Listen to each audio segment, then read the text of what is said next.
The night was quiet at the big corporate office. The lights flickered in the hallway as the janitor moved from room to room, mopping the floors. The old man made sure everything was spotless before the next workday began. Little did he know, tonight would be different. After all, working a job like this meant he got paid to do nothing most of the time. But it also came with its perks, like free food in the break room and sleeping on the couch in the conference room. Even though his boss didn't like him sleeping there, he never said anything because the truth was they were all too scared to say anything to Mr. Williams. The old janitor asked, "I'm waiting for my daddy," the little girl replied, sniffling. "He works here, but I don't see him anywhere." When Old Man Jenkins worked the night shift as a janitor, he enjoyed the peace and quiet. "She says she's waiting for him, but I think he's gone home for the night," Old Man Jenkins told the guard. Mr. Williams was the general manager of the company. He was a strict and intimidating boss who seemed to take great pleasure in demeaning his employees, especially Janitor Jenkins. His eyes widened when he saw the man he was looking for. "Why don't you and the nice old janitor go down there together? I'll stay here and make sure no funny business happens." "Oh, I see. He went to the basement. The one who I assume is your father," the guard said to the girl. At 68 years old, he was close to retirement, but he couldn't wait to get out of that toxic work environment. "Daddy," she shouted, and she ran into the arms of a tall, muscular man. "Thank you for taking care of my daughter, sir. I owe you one," he said sincerely. Being the kind soul that he was, he went to investigate. He found a little girl sitting all alone in the hallway. "I run a tight ship here, so you might need some muscle sometimes," the man said. "She was just waiting for me, and this nice old man helped her out." "What the hell is going on here? Who allowed this little girl down here?" he snapped. She looked no older than 7 or 8, and she had a teddy bear clutched tightly to her chest. One night after clocking out, he heard crying coming from the second floor. "Are you serious right now? You will apologize to him, and you will do it now," he demanded. Why was Mr. Williams suddenly being treated like a dog? And who was this mysterious man? But it wasn't until he heard the sound of a familiar voice that he realized who it was. "Hey, little one, what are you doing here?" "Hey, Jenkins, long time no see. How have you been?" he asked. Back then, John was the star quarterback and the most popular guy in school. He had everything going for him: brains, good looks, and athletic ability. So when he saw his former bully standing in front of him with a big smile on his face, he couldn't help but feel a surge of anger. Meanwhile, Jenkins was a nobody, just an ordinary kid who liked reading books and minding his own business. "Oh, don't worry. Your dad's probably just busy with something important. I didn't mean to scare you, Missy. I'll leave you and your daddy alone now," he stammered, humiliated. "He's just a lowly janitor. Why should I?" "Not so fast. We need to talk," he said. They tormented him every chance they got, pushing him around and making his life miserable. "Listen, I wanted to introduce you to my daughter, Emma." On the other hand, he was furious with himself for not recognizing him earlier. If he had known John was the new CEO, he would have acted differently. He knew John had a reputation for being a benevolent boss who treated his employees well. "And I also wanted to tell you that I'm now the CEO of this company. I bought it from Mr. Williams," he said proudly. "One time they even put a frog in his backpack." "I thought you wouldn't remember me," John replied sheepishly. If John was in charge now, then Mr. Williams must be history.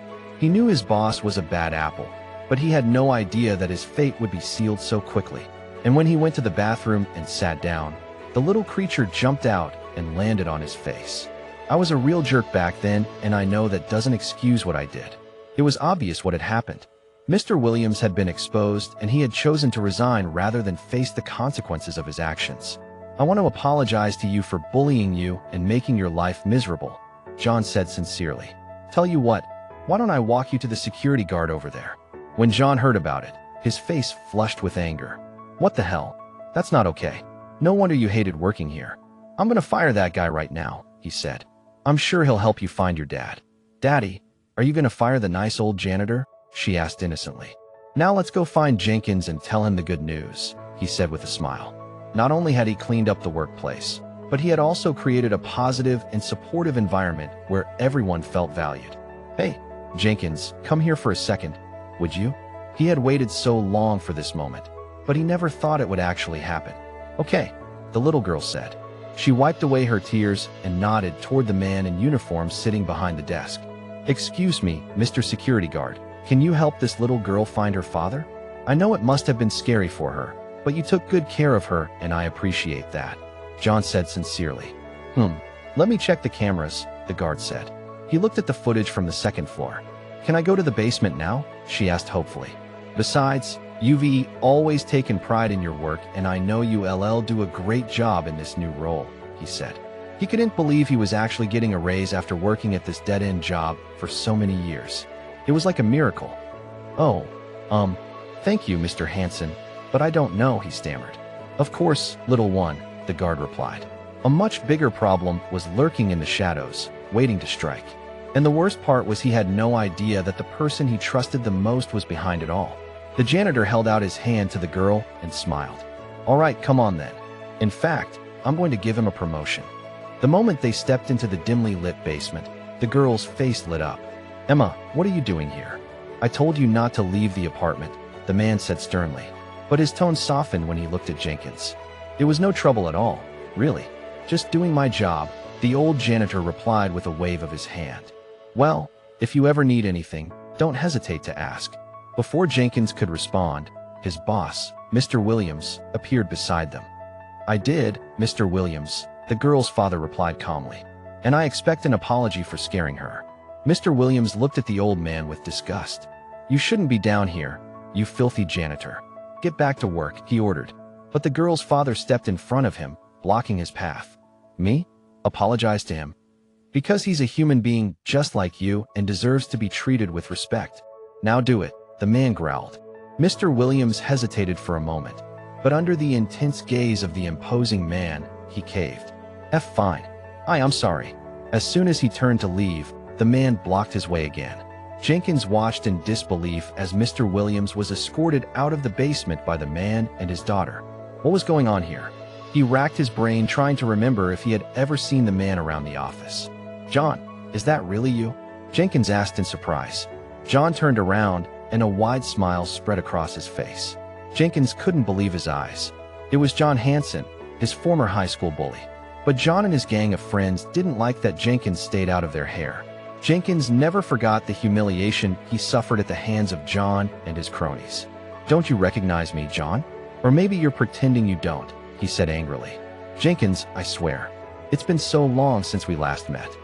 "Yeah, well, I do remember you, and I remember what you did to me back in school," Jenkins shot back. "Look, I'm really sorry about that, okay?" Jenkins stared at his former bully in disbelief. Was this really happening? Was John actually apologizing to him? Yeah, I guess I do accept your apology, John," he stammered, his voice cracking with emotion. "Thanks, Jenkins. I really appreciate that," John replied. Jenkins felt a mixture of emotions wash over him. On one hand, he was happy for John and his daughter. Suddenly, Jenkins's heart sank. He remembered the way John had talked to Mr. Williams, demanding an apology. Mr. Hansen, I need to tell you something," Jenkins said hesitantly. "Sure, what is it, Jenkins?" I think you should probably see this," he replied. Jenkins took John aside and told him what happened between him and Mr. Williams earlier that night. "No, you don't understand, Mr. Hansen. You can't do that," Jenkins said urgently. "Why not?" John asked. "Because he's already gone. He quit." "What? How?" "He left this note on his desk before leaving," Jenkins replied. John read the note, and his expression darkened. "Damn, I should have dealt with that guy sooner," John muttered. At that moment, Emma appeared beside them. John knelt down to her level and said, "No, sweetheart, I'm not going to fire him." Emma's eyes widened in surprise. "Really? What kind of promotion?" she asked excitedly. "He's going to be the head janitor, and he's going to get a raise, too," John replied. "That's amazing, Daddy. I knew you'd make the right decision," Emma beamed. John ruffled her hair and stood up. As they walked down the hallway, John couldn't help but think about how things had changed since he had taken over the company. He spotted Jenkins in the distance and called out to him. The old man turned around and walked toward them. "Yes, Mr. Hansen," he said respectfully. "I want to personally thank you for helping my daughter tonight." "It was no trouble at all, Mr. Hansen. I'm just glad I could help," Jenkins replied. "Well, I want to show my appreciation by promoting you to head janitor and giving you a raise," John announced. Jenkins gasped in surprise. "Nonsense. I know you deserve it," John interrupted. Jenkins felt a lump form in his throat. "Thank you, Mr. Hansen. "I won't let you down," he promised.